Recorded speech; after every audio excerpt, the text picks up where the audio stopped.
चलतु आज आम गाँव में चुली रे आउ बनैबा आज आमर चिकेन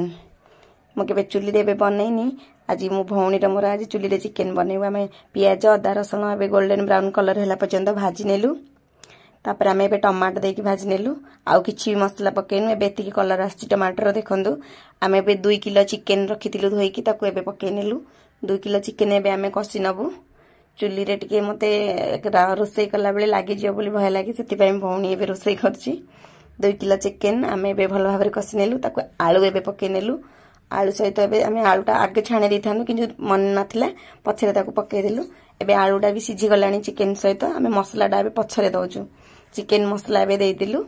लंका गुंड दे दिलु जीरा गुंड एबे दे दिलु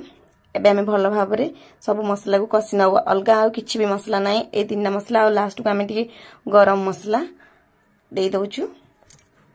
हमर हळदी गुंड टिके पड़ी नथिला एबे बिना हळदी रे ते कलर थिला आमे एबे हळदी गुंड दे दिलु भल भाबरे एबे कसी नेलु ऑलरेडी हमर चिकेन आ आलू भल से कसी हे गलानी आमे एबे किछि पानी देकी मसला पकेथिले लागि जिवो ताकू आमे एबे भल भाबरे आउ टिके कसी नबा पानी ता देथिले तो से मसला सहित गुंड मसला ता सहित कसी हे जिवो नले तळ पटु लागि जिवो हमर कसा हे गला पर आमे एबे पानी दे दिलु पानी हमर एबे चिकेन ऑलरेडी हे गलानी जेतिकी झोळ रखिबा कथा आमे सेतिकी झोळ रखिजु हमर एबे ऑलरेडी हे सारी चिकेन कलर भी भल आसी चिकेन रा टेस्ट भी भल आसी एबे हमर देखंतु रेडी हे गला चुली